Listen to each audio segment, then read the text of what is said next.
ನಮಸ್ತೆ, ನಾನು ನಿಮ್ಮ ಡಾಕ್ಟರ್ ಶಿವಕುಮಾರ್. ಇವತ್ತಿನ ವಿಚಾರ ಒತ್ತಡ ಮುಕ್ತ ಜೀವನ ಹೇಗೆ ಮಾಡೋದು ಅಂತ. ಹಾಗಾದ್ರೆ ಒಂದು ಆಕ್ಟಿವಿಟಿ ಮೂಲಕ ನಾನು ಈ ವಿಚಾರವನ್ನು ನಿಮ್ಗೆ ತಿಳಿಸ್ಕೊಡ್ತೀನಿ. Stay tuned. ನೋಡಿ, ನನ್ನ ಕೈಯಲ್ಲಿ ಒಂದು ಗ್ಲಾಸ್ ಇದೆ, ಹಾಗೆ ನೀರು ತಗೊಳ್ತಾ ಇದ್ದೀನಿ.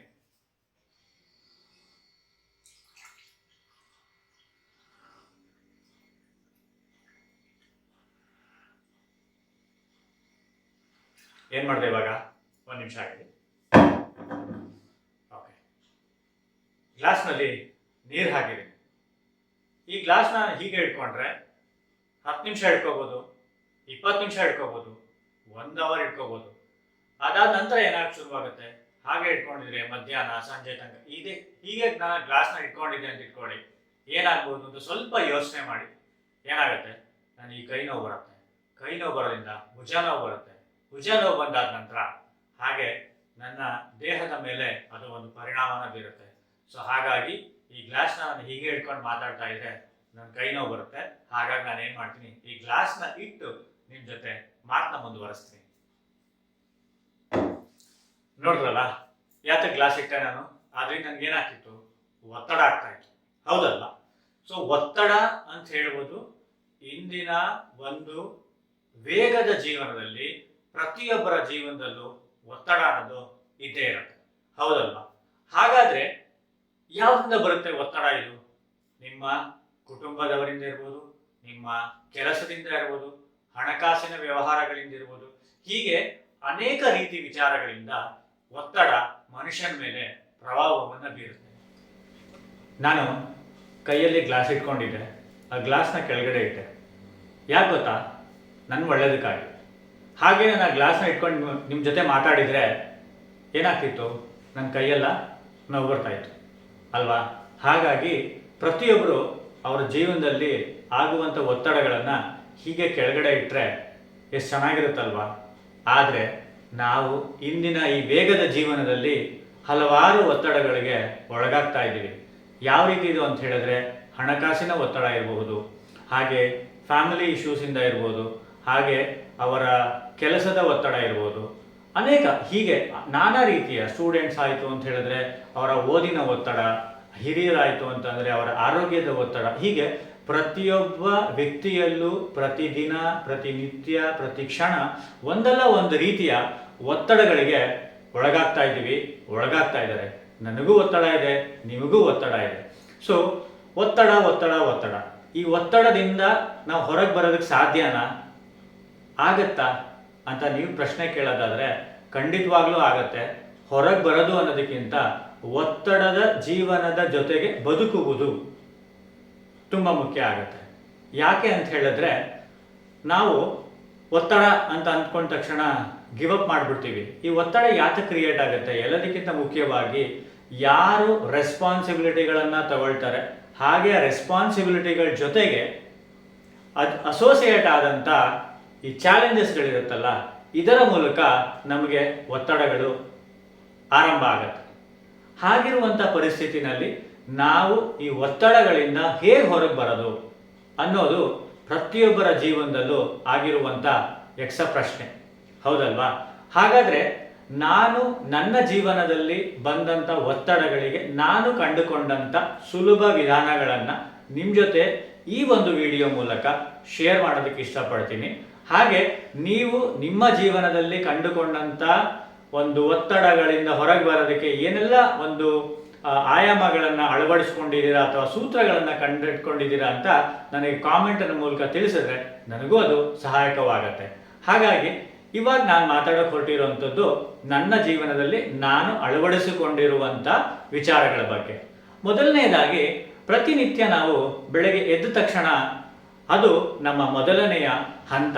ಅಂದರೆ ಪ್ರತಿದಿನ ಸಹ ಹೊಸದಾಗಿರುತ್ತೆ, ಆ ದಿನ ಮತ್ತೆ ನಮಗೆ ಬರಲ್ಲ. ಹಾಗಾಗಿ ಬಂದಂಥ ದಿನವನ್ನು ಆನಂದದಿಂದ ನಾವು ಸ್ವೀಕರಿಸಬೇಕು.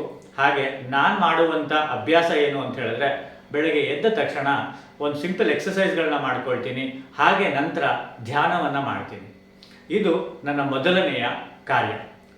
ನಂತರ ಎರಡನೇ ವಿಚಾರ ಏನು ಅಂತ ಹೇಳಿದ್ರೆ, ನಮ್ಮ ಕೆಲಸಗಳನ್ನು ಅಥವಾ ನಮ್ಮ ಅವಶ್ಯಕತೆಗಳನ್ನು ನಾವು ಪ್ರಯಾರಿಟೈಸ್ ಮಾಡ್ಕೋಬೇಕು.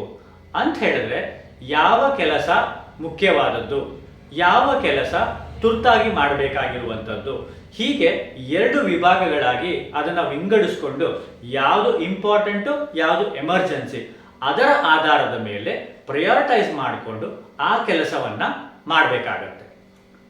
3ನೇ ವಿಚಾರ ಮೀ ಟೈಮ್ ಅಂತ ಹೇಳ್ತೀನಿ. ಅಂದರೆ ನಮಗಾಗಿ ಸಮಯವನ್ನು ಕೊಟ್ಟುಕೊಳ್ಳುವುದು. ಹೇಗೆ? ಈಗ ನನಗೆ ಸಂಗೀತದಲ್ಲಿ ಆಸಕ್ತಿ ಇದ್ದರೆ ನಾನು ಸಂಗೀತವನ್ನು ಹಾಡುವಂಥದ್ದು, ನನಗೆ ನೃತ್ಯದಲ್ಲಿ ಆಸಕ್ತಿ ಇದ್ದರೆ ಡಾನ್ಸ್ ಮಾಡುವಂಥದ್ದು, ಇಲ್ಲ ಬೇರೆ ಯಾವುದಾದ್ರೂ ಟೇಬಲ್ ಟೆನ್ನಿಸ್, ಸ್ಪೋರ್ಟ್ಸ್, ಎನಿಥಿಂಗ್, ಯಾವುದೇ ವಿಚಾರಗಳಲ್ಲಿ ನಮಗೆ ಆಸಕ್ತಿ ಇದ್ದರೆ ಅದನ್ನು ನಾವು ಮಾಡುವಂಥದ್ದು ನಮಗೋಸ್ಕರವಾಗಿ. ಅದನ್ನು ನಾನು ಮೀ ಟೈಮ್ ಅಂತ ಹೇಳಕ್ಕೆ ಇಷ್ಟಪಡ್ತೀನಿ. ಅದಾದ ನಂತರ ನಾವೇನು ಮಾಡಬೇಕು? ತುಂಬ ಮುಖ್ಯವಾದದ್ದು ಅಂತ ಹೇಳಿದ್ರೆ ಇಲ್ಲ ಎಂಬುದನ್ನು ಕಲಿಬೇಕು. ಏನಕ್ಕಿಲ್ಲ ಅಂತ ಹೇಳಬೇಕು? ನಾವು ಎಷ್ಟೊಂದು ಸಂದರ್ಭಗಳಲ್ಲಿ ಏನು ಮಾಡ್ತೀವಿ, ನಮಗೆ ಕೆಲಸ ಗೊತ್ತು ಅಂತ ಸುಮ್ಮನೆ ಕೆಲಸ ಮಾಡ್ತಾ ಇರ್ತೀವಿ, ಹೌದಲ್ವಾ? ಹಾಗಿರುವಂಥ ಸಂದರ್ಭದಲ್ಲಿ ಏನಾಗುತ್ತೆ, ನಮ್ಮ ಮನೆಯಲ್ಲಾಗಿರ್ಬೋದು, ಹೊರಗಡೆ ಇರ್ಬೋದು, ಸೊಸೈಟಿನಲ್ಲಿರ್ಬೋದು, ನಾವು ಕೆಲಸ ಮಾಡ್ತೀವಿ ಅಂತ ಗೊತ್ತಾದರೆ ನಮ್ಮ ಮೇಲೆ ಕೆಲಸ ಹೇರುವವರೇ ಹೆಚ್ಚೇ ಹೊರತು ಯಾರೂ ಅದನ್ನು ಕಮ್ಮಿ ಮಾಡಲ್ಲ. ಹಾಗಾಗಿ ಕೆಲವು ಸಂದರ್ಭಗಳಲ್ಲಿ ನಾವು ಇಲ್ಲ ಎಂಬುದನ್ನು ಪ್ರಮುಖವಾಗಿ ಹೇಳಲೇಬೇಕು. ಹಾಗೆ ಅದನ್ನ ಅಭ್ಯಾಸನೂ ಮಾಡಬೇಕಾಗತ್ತೆ. ಎಷ್ಟೊಂದು ಸಂದರ್ಭಗಳು ಆಗಲ್ಲ, ನಮಗೆ ಇಲ್ಲ ಅಂತ ಹೇಳೋಕ್ಕಾಗಲ್ಲ.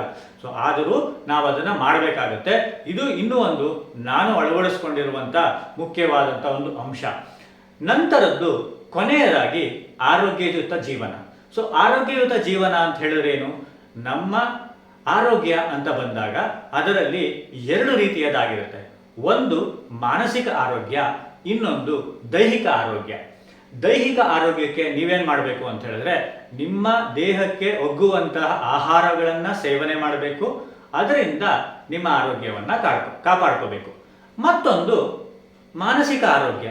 ಮಾನಸಿಕ ಆರೋಗ್ಯ ಅಂತ ಹೇಳಿದ್ರೆ ಇವಾಗ ನಾವು ಎಲ್ಲೇ ನೋಡಿದ್ರು, ಮಾಧ್ಯಮಗಳಲ್ಲಾಗಿರ್ಬೋದು, ನೀವು ನೋಡುವಂಥ ಈ ಸೋಷಿಯಲ್ ಮೀಡಿಯಾ ಪ್ಲಾಟ್ಫಾರ್ಮ್ಗಳಲ್ಲಾಗಿರ್ಬೋದು, ನಿಮಗೆ ಎಲ್ಲ ರೀತಿಯ ವಿಚಾರಗಳು ಸಿಗುತ್ತೆ. ಆ ವಿಚಾರಗಳಲ್ಲಿ ನಿಮ್ಮ ಮಾನಸಿಕ ಆರೋಗ್ಯವನ್ನು ಸ್ಥೀಮಿತವಾಗಿಡುವಂಥ, ಕಾಪಾಡುವಂಥ ವಿಚಾರಗಳನ್ನು ನೀವು ಗ್ರಹಿಸಬೇಕು. ಆವಾಗ ನಿಮ್ಮ ಮಾನಸಿಕ ಆರೋಗ್ಯ ಚೆನ್ನಾಗಿರುತ್ತೆ. ಎಲ್ಲದಕ್ಕಿಂತ ಹೆಚ್ಚಿಗೆ ನಮ್ಮ ವರ್ಕಿಂಗ್ ಎನ್ವಿರಾನ್ಮೆಂಟ್ ಅಲ್ಲಿ ನಾವು ಪ್ರೋಗ್ರೆಸಿವ್ ವಿಚಾರಗಳನ್ನು ಡಿಸ್ಕಸ್ ಮಾಡ್ತಾ ಇದ್ರೆ ನಮ್ಮ ಆರೋಗ್ಯ ಚೆನ್ನಾಗಿರುತ್ತೆ. ಸೊ ಇದನ್ನು ನಾನು ನನ್ನ ಜೀವನದಲ್ಲಿ ಅಳವಡಿಸ್ಕೊಂಡಿದ್ದೀನಿ. ಹೀಗೆ ಪ್ರತಿಯೊಂದು ಸಂದರ್ಭಗಳಲ್ಲೂ ಬರುವಂಥ ಒತ್ತಡಗಳನ್ನು ಒತ್ತು ಹಾಕಬೇಕು ಅಂತ ಹೇಳಿದ್ರೆ ಅದರಿಂದ ಹೊರಗೆ ಬರಬೇಕು. ಹೊರಗೆ ಬರೋದು ನಮ್ಮ ಕೈಯಲ್ಲಿ ಮಾತ್ರ ಸಾಧ್ಯ. ನಿಮ್ಮ ಒತ್ತಡಕ್ಕೆ ನೀವೇ ಜವಾಬ್ದಾರರಾಗಿರ್ತೀರಾ. ನಿಮ್ಮ ಒತ್ತಡದಿಂದ ನೀವೇ ಹೊರಗೆ ಬರಬೇಕು. ಒತ್ತಡ ಮುಕ್ತ ಜೀವನ ಅಂತ ಹೇಳಿದ್ರೆ ಒತ್ತಡ ಇಲ್ಲದೆ ಜೀವನ ಅಂತಲ್ಲ, ಒತ್ತಡದ ಜೊತೆಯಲ್ಲಿ ಹೇಗೆ ಬದುಕಬೇಕು ಅನ್ನುವುದೇ ಜೀವನ. ಹಾಗಾಗಿ ಈ ಎಲ್ಲ ಸೂತ್ರಗಳನ್ನು ನಾನು ನನ್ನ ಜೀವನದಲ್ಲಿ ಅಳವಡಿಸ್ಕೊಂಡಿದ್ದೀನಿ. ಹೇಗೆ ನಾನು ವಿಡಿಯೋ ಆರಂಭದಲ್ಲಿ ಗ್ಲಾಸನ್ನ ಮೂಲಕ ನಿಮಗೆ ಹೇಳಕ್ಕೆ ಹೊರಟ್ನಲ್ಲ, ಆ ಗ್ಲಾಸ್ನ ಏನು ಮಾಡಿದೆ, ನಾನು ಕೆಳಗಿಟ್ಟೆ ಅಲ್ವಾ? ಯಾತಕ್ಕೆ ನಾನು ಕೆಳಗಿಟ್ಟೆ ಅಂತ ಹೇಳಿದ್ರೆ ನನಗೆ ಒತ್ತಡ ಬೇಡ ಅಂತ. ಹಾಗಾಗಿ ಒತ್ತಡ ಬೇಡ ಎಂಬ ನಿರ್ಧಾರವನ್ನು ತೆಗೆದುಕೊಳ್ಬೇಕಾಗಿರೋದು ನೀವುಗಳೇ ಅಲ್ವಾ? ಅಂದರೆ ನಾವೇ.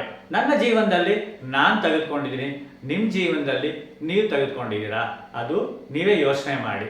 ಹಾಗಾಗಿ ಇದ್ರ ಮೂಲಕ ನಾನು ಹೇಳೋದಿಷ್ಟೇ, ಪ್ರತಿಯೊಬ್ಬರ ಜೀವನದಲ್ಲೂ ಒತ್ತಡ ಸರ್ವೇ ಸಾಮಾನ್ಯ. ಅದು ಈ ಇಂದಿನ ಡಿಜಿಟಲ್ ಯುಗದಲ್ಲಿ, ಇಂದಿನ ವೇಗವಾಗಿ ಓಡ್ತಾ ಇರುವಂತಹ ತಾಂತ್ರಿಕ ಯುಗದಲ್ಲಿ ಒತ್ತಡ ಸರ್ವೇ ಸಾಮಾನ್ಯ. ಆದರೆ ಆ ಒತ್ತಡದಿಂದ ನಾವು ಹೇಗೆ ಹೊರಗೆ ಬಂದು ನಮ್ಮ ಜೀವನವನ್ನು ಸುಖಮಯಗೊಳಿಸ್ಕೊಳ್ತೀವಿ ಅನ್ನೋದು ಚಾಲೆಂಜಿಂಗ್ ಆಗಿರುತ್ತೆ ಪ್ರತಿಯೊಬ್ಬರ ಜೀವನದಲ್ಲೂ. ಹಾಗಾಗಿ ನಾನು ಹೇಳೋದಿಷ್ಟೇ, do what makes you happy. ಅಂದರೆ ನಿಮಗೆ ಖುಷಿ ಕೊಡುವಂಥ ವಿಚಾರಗಳನ್ನು ಮಾಡುತ್ತಾ ನೀವು ಆ ಒತ್ತಡಗಳಿಂದ ಹೊರಗೆ ಬಂದು ನಿಮಗೆ ಬೇಕಾಗಿರುವಂಥ ಫ್ಯಾಮಿಲಿ ಟೈಮ್ ಇರ್ಬೋದು, ನಿಮಗೆ ಬೇಕಾದಂಥ ಪ್ರೊಫೆಷ್ನಲ್ ಟೈಮ್ ಇರ್ಬೋದು, ನಿಮಗೆ ಬೇಕಾದಂಥ ಮೀ ಟೈಮ್ ಇರ್ಬೋದು, ಇದು ಎಲ್ಲವನ್ನು ಕೊಟ್ಟರೆ ನಿಮ್ಮ ಜೀವನ ಒತ್ತಡ ಮುಕ್ತ ಜೀವನ ಆಗೋದ್ರಲ್ಲಿ ಯಾವುದೇ ಸಂದೇಹ ಇಲ್ಲ, ಹೌದಲ್ವಾ? ಹಾಗಾಗಿ ನಿಮ್ಮ ಜೀವನ ನಿಮ್ಮ ಕೈಲಿದೆ. ನಿಮ್ಮ ಒತ್ತಡ ಹೇಗೆ ಕಡಿಮೆ ಮಾಡ್ಕೋತೀರಾ ನಿಮ್ಮಿಷ್ಟ.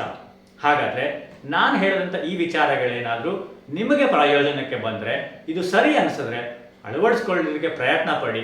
ಇಲ್ಲ ಅಂತ ಹೇಳಿದ್ರೆ ಒಂದು ವಿಡಿಯೋ ನೋಡಿದ್ವಿ, ಕೇಳಿದ್ವಿ, ಎಷ್ಟೊಂದು ಸ್ಕ್ರಾಲ್ ಮಾಡಿರ್ತೀವಲ್ಲ, ಇನ್ಸ್ಟಾದಲ್ಲಿರ್ಬೋದು, ಯೂಟ್ಯೂಬಲ್ಲಿರ್ಬೋದು, ಸ್ಕ್ರಾಲ್ ಮಾಡಿರ್ತೀವಲ್ವಾ, ಹಾಗೆ ಅಂತ ತಿಳ್ಕೊಂಡಿದ್ದನ್ನು ಇಗ್ನೋರ್ ಮಾಡಿಬಿಡಿ. ಆದರೆ ಇದೇನೋ ನಿಮಗೆ ಉಪಯುಕ್ತ ಮಾಹಿತಿ ಆಗಿತ್ತು ಅಂತ ಹೇಳಿದ್ರೆ ಇದನ್ನು ಬೇರೆಯವ್ರಿಗೂ ಶೇರ್ ಮಾಡಿ.